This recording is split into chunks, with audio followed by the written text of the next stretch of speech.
Wake that ass up. Early in the morning. The Breakfast Club.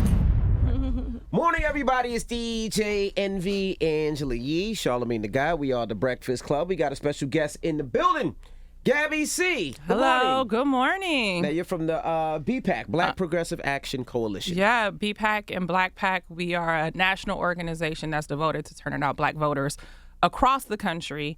And we do this not in election years and midterm elections that's happening right now, but every single day, because for black people, our lives and our freedom is always on the ballot.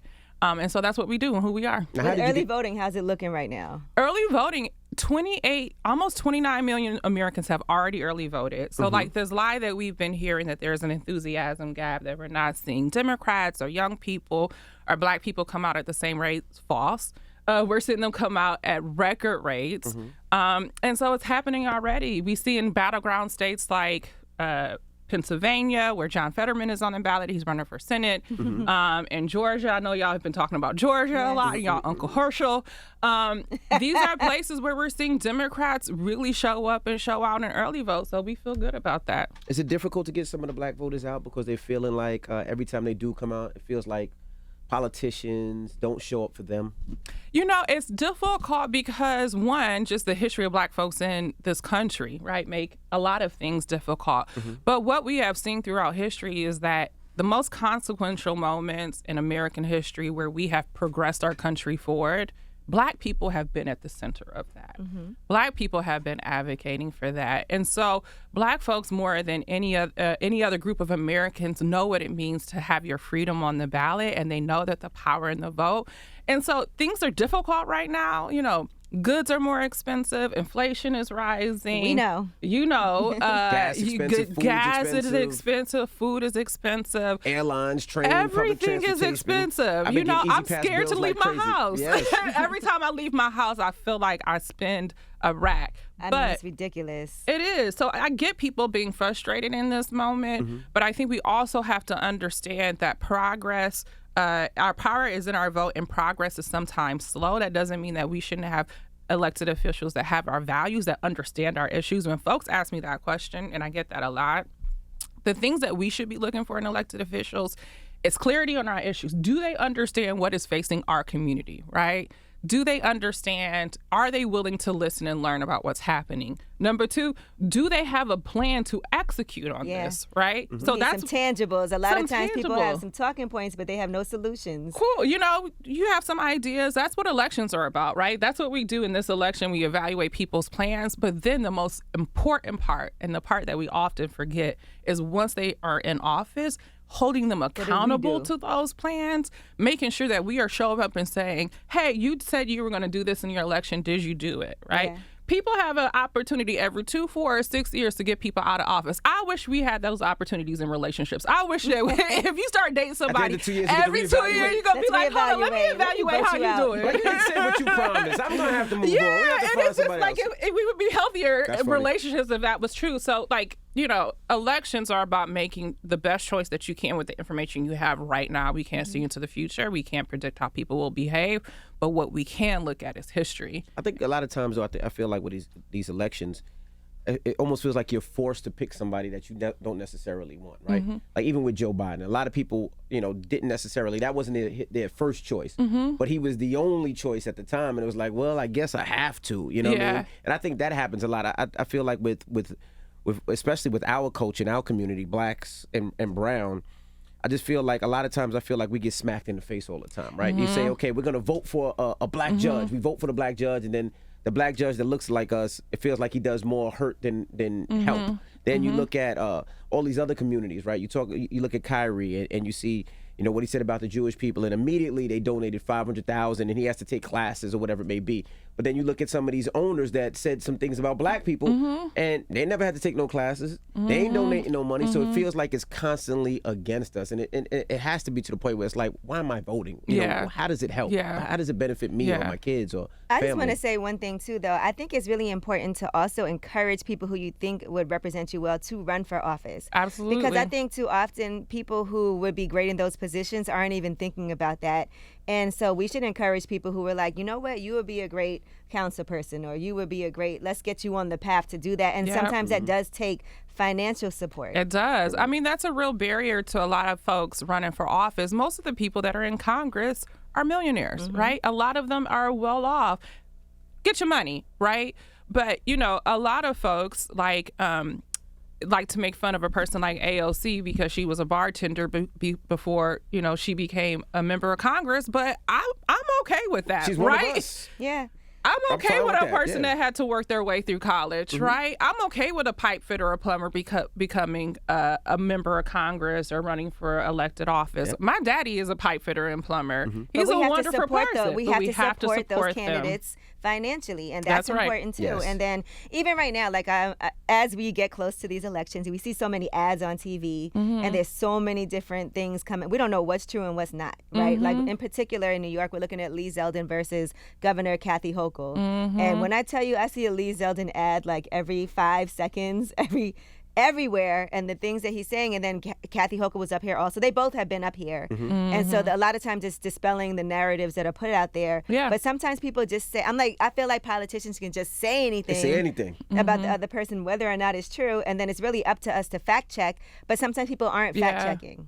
Yeah, and I think we have to that is yes and no, right? So yes, sometimes politicians say wild things and say things about each other, but we have seen a change in the tenor. Just look at what happened to Speaker Pelosi's husband.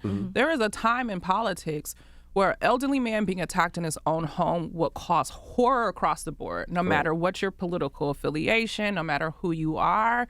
And that did not happen. And it's very sad, and it's very, very scary. So I think you're right. There are concerted efforts, right?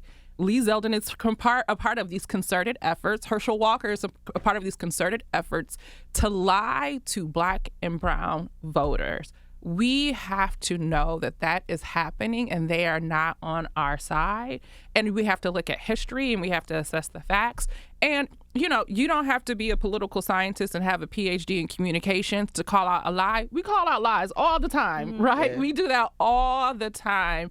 And so let's not have the horror that people feel when they see politicians just say wild things about each other. We should feel that, but we should also allow that to inform how we are making those choices. Because if that is something that they say out loud in front of you, imagine what they say about you behind your back. The problem is a lot of people can't fact check. They don't have the time to fact check. But, you know, as a kid, when you seen politicians on TV and they were talking, usually after you would see a wrap up and they would try to fact check. But now with this phone, this phone lies more than anything else in this world. You look at something and you think it's true, but it's not true. So you don't know who to follow, where to go to fact check. I mean, Wikipedia, which most people get their information from, is wrong because I'm a gardener on there and I've never been a gardener. But, you know what I mean? You can find something to back up anything. Yes. You can find something to back up everything. That's why organizations like BlackPAC are important, because we do this kind of deep work to build trust among Black voters. We've knocked on over 3 million doors in Pennsylvania and Nevada and Michigan and Wisconsin and Virginia and North Carolina and Georgia, because we need to do this work. And we're not alone in it. There are tons of national organizations that are doing this work. There are even more local organizations that are doing this work to dispel the myths.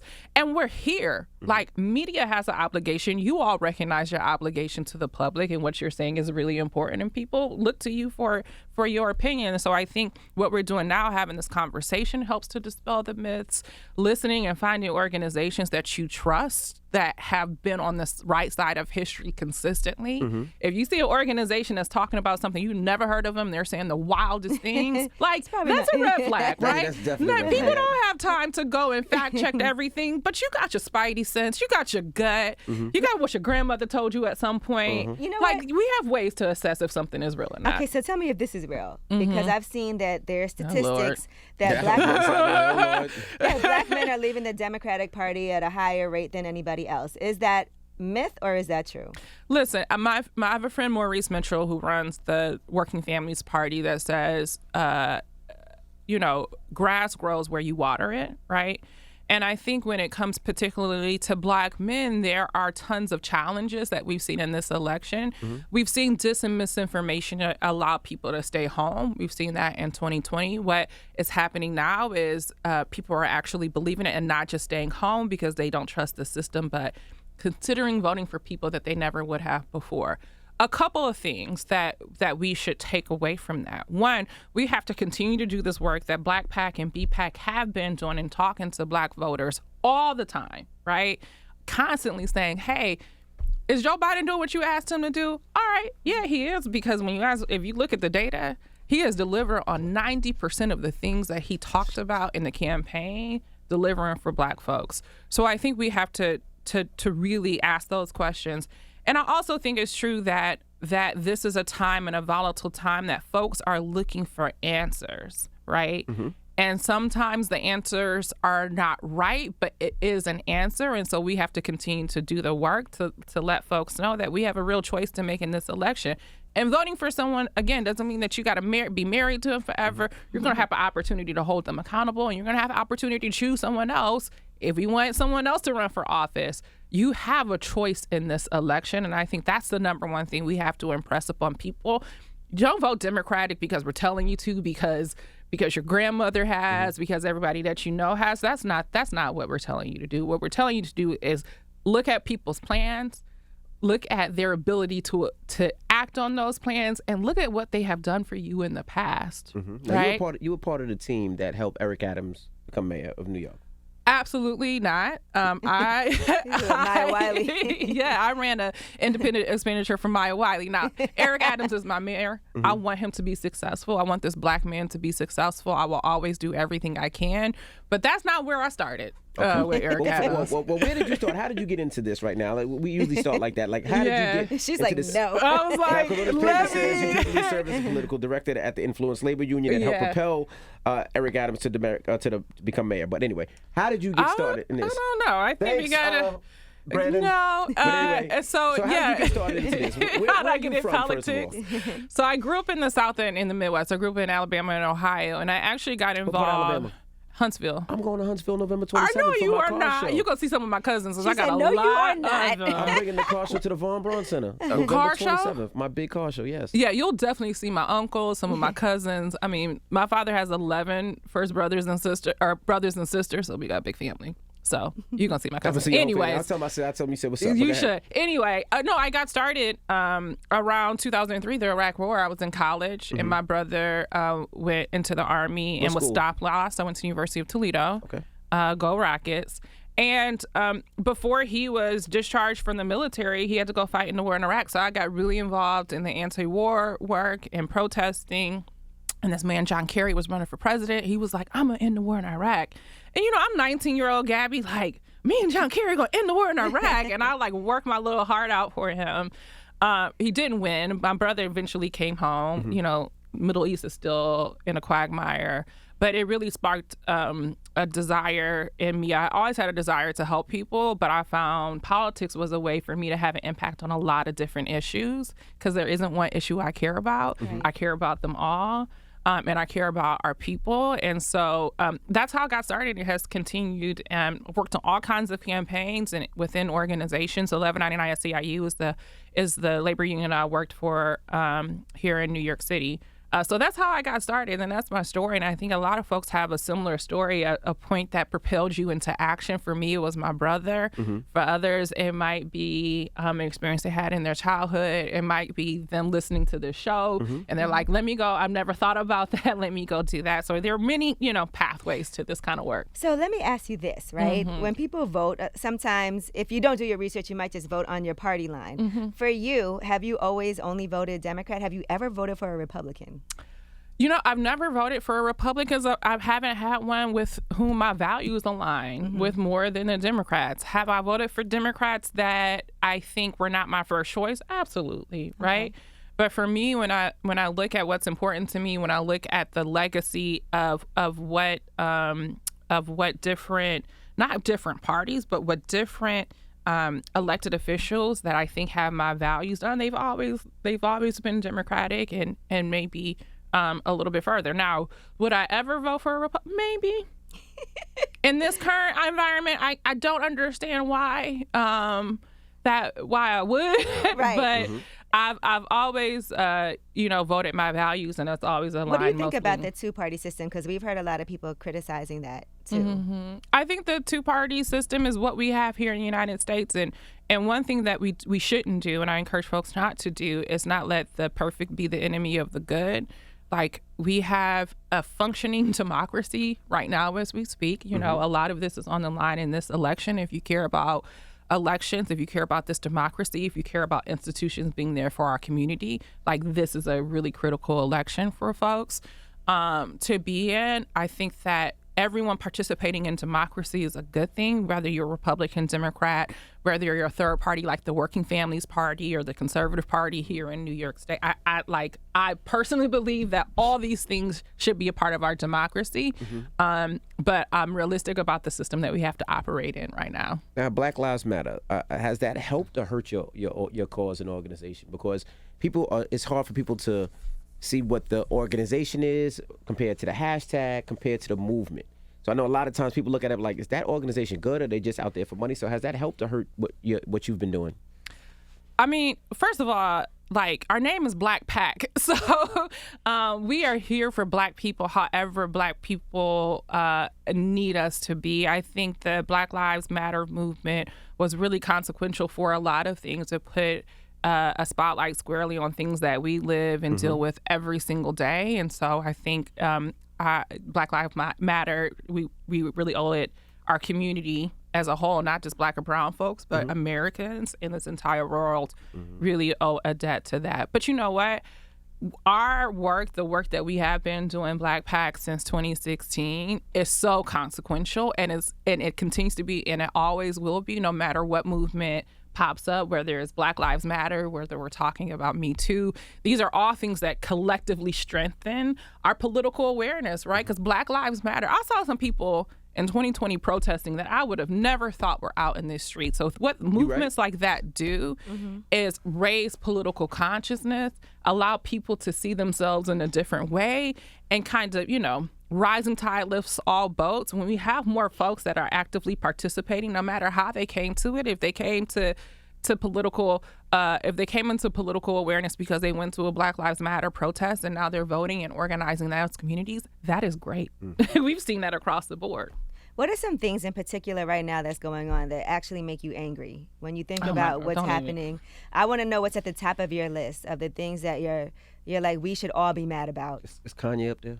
I mean, no, I'm not giving him any more play. I know, I didn't even mention him today. Like y'all have talked about that enough. And no, he isn't the thing that worries me. The thing that, really concerns me and should concern us are, the attacks at our institutions. When we talk about our freedom being on the line right now, that's what we really mean. Right now, the Supreme Court Monday heard arguments about dismantling affirmative action. Right. So let's just play this a little bit.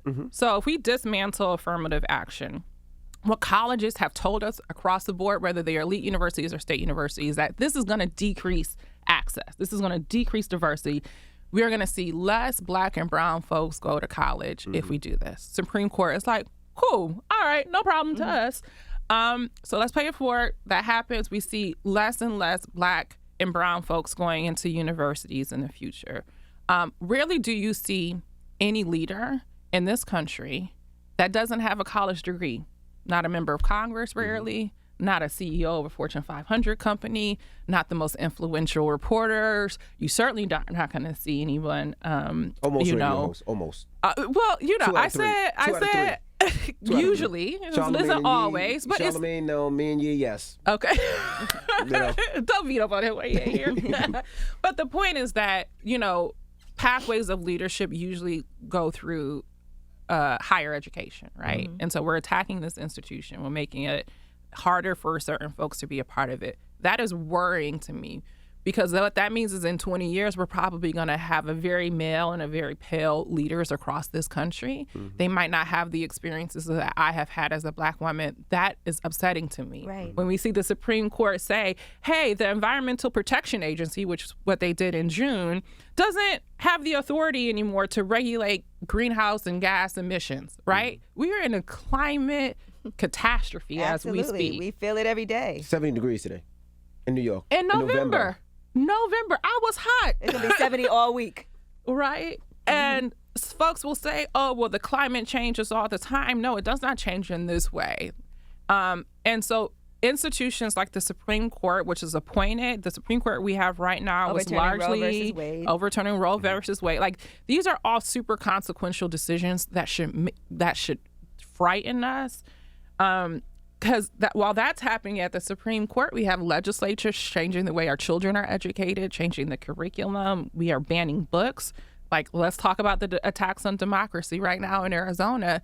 There are people monitoring ballot drop boxes, armed, camouflage, taking pictures of people, taking pictures of their license plate, following them home. These are all very scary things. Now, we're telling you this not to scare you out of voting, but to allow you to see that we have power in our vote. We have power in the way that we are educated. If we did not, they would not be working so hard to take that away. They're scared to death Absolutely. that we're going to go vote. And so they're trying to intimidate everybody. Absolutely. I saw the whole thing about the Boogaloo boys. And yeah. It's scary, but we have the ability and the power to have an impact. So when people say, why should I vote? What I would say is, why are you willingly giving your power away? Why are you telling yourself, I don't deserve to be in this conversation. I don't deserve to have the representation that I need, that our communities need, that my family needs. And so there are lots of things that are pissing me off right now, but I think the dismantling of the institutions that have made us, this country, who it is, and have provided folks like me. I'm a generation away from picking cotton. My father picked cotton. My grandfather was a sharecropper and died not knowing how to read. Wow. And here I am talking to you all. Right. Like, amazing. That's the American dream, but that no longer, most people do not have access to that. Now, InfluenceWatch.com said that BPAC is said to be a dark money group. What is a dark money group? I don't know what a dark money group is. If a dark money group to you is an organization that mobilizes and turns out Black people to vote in record numbers, Then yes. we're a dark organization. If a dark organization is one that holds elected officials accountable, yes, we'll help you get into office, but we're also going to hold you accountable and we're going to show up, then yes, we're a dark money organization. I think that influence, whatever, I won't even give them a name again, is targeting people who are building political power and trying to make it these spooky organizations. No. You know what BlackPAC does? Tell Black people that they're powerful, that their vote matters, and that they need to turn out to vote. What about you running for office? Absolutely not. He said all that. Yes, we need to give people that look like us and do this. What about So you? why not? Nah, B, I'm not. So there are some people that are more behind the scenes people. There are some folks that really love helping others. That's me. I have worked for elected officials, helped elect a lot of elected officials. That is the role that I play. Y'all don't want me in elected office either, man. Why? I would be insufferable. No, I know it's not for me. Every person has a pathway. I think that's the wonderful thing about elections and about politics. There's a lot of ways for you to have an impact in it, and it isn't just about running for office. Angela, you're 100% right. The people who should run for office are not the people who usually step up, right? That's what I'm thinking, because it feels like what you need is honesty, people who can mobilize people who know how to get things done, have plans, can put those plans into action. What about you, Yee? Yeah. Well, I don't know if I could do that job and this job. Why You're not? not going to be here much longer. I have No, she's leaving. Oh, I was like, well, I don't know what's going on here. I'm going to have my own show, okay, starting in That's- January. Congratulations. And much like Gabby, I feel like my role is to support Don't be taking my line. these officials. Look, we've had Chiosei up here. I know you know Chiosei. He's my councilman. Mine too. Yeah, So we must live in the same area. Yeah, I'm in Mine too. Bed-Stuy. And Hakeem Jeffries as well. And member of so Congress. obviously we had Kathy Hochul and Lee Zeldin up here. And so I think, my role is to give a light to some of the, I don't know if I could be on the radio and be running for office. I don't know if that would be No, it's up to you. It's your time. Because the Fair Time Act, I would have to give whoever's running against me the same amount. How could I not discuss? I don't know. You see what happened to Chris Cuomo? No. So I wanted to ask, how come they donate to your organization if they want to get behind you and maybe don't want to run like you and Angela? Or join the organization. Or join, or financially support and help. So you can go to BlackPAC.com, BLACKPAC.com to learn more about our organization. Mm-hmm. If you are looking for resources for this election, you want to know where your voting location is, your polling location is, hours, you can go to BlackPACvote.com. And who's on the ballot so that you can go through it before you get there. Like I always say, make sure that you have a plan. Yep. Go look it up, see who these people are if you don't know, because sometimes there's people you're like, who are these people? And then you just randomly pick. Yeah. But know who you're voting for. Know who you're voting for and make a plan to vote. We know that when people make a plan to vote, they are much more likely to do so. And so encouraging your listeners to make a plan to vote, whether they want to vote early, they want to vote on election day, how are you getting to your polling location? Again, folks can go to BlackPACvote.com to learn more about voting in their state, and to BlackPAC.com to learn more about our organization and to be able to join and donate. Like I said, our members and our volunteers are texting, calling, knocking on doors every single day. Mm-hmm. We have never left in some states like Pennsylvania and Michigan. We never stop talking to Black folks. And we're an organization that will talk to there is no qualification. You don't have to have voted in X elections or supported X candidates. If you are Black, we believe in your innate power to change our country because we've done it many, many times before. How does that feel, someone coming to your door unannounced? We had a whole conversation about that canvassing. The other day. Yeah. See, it's hard. Because how many people, I don't... Witness used to come on and I never go to the door if I'm not expecting someone. I would never answer the door. You have to send people in like a UPS outfit. No, by the way, actually, people are nicer than you think. In Brooklyn? Everywhere. Okay. You'd be surprised. I get a warmer reception. If someone was like, go knock on doors in Canarsie or go knock on doors in Long Island, I would choose Canarsie every single day of the week because people are lovelier. Yeah, Long Island. Yeah.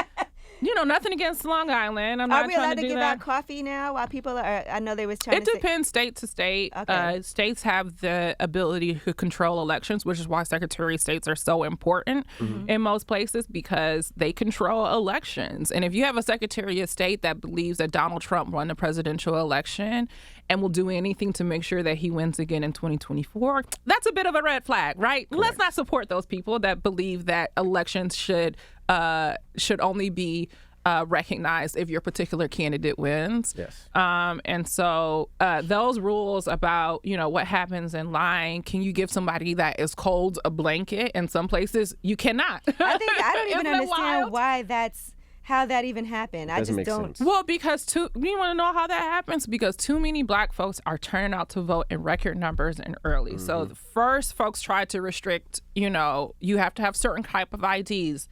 Then they tried to restrict hours. Oh, you can only go at these certain hours. And Black folks were like, you can do all those things. I am still voting, and they still voted. Mm-hmm. And now it's like, okay, well, now that you have long lines, now that you can only vote at certain times of day, you're going to have to wait in this 8-hour line, and you get no food unless you bring it yourself. No one can help you. And so, these are restrictive. Intentional and planned. These people should be upset that there are elected officials, almost entirely whom are Republicans right now, that are trying to find ways to take away your right. They take away our right to bodily autonomy, with the Roe decision, taking away our right to breathe clean air with the EPA decision, taking away rights here and there.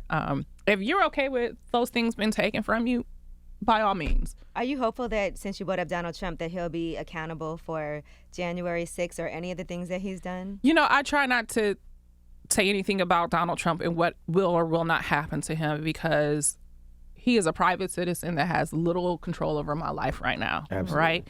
And so I don't really try to give him the time and space in my mind.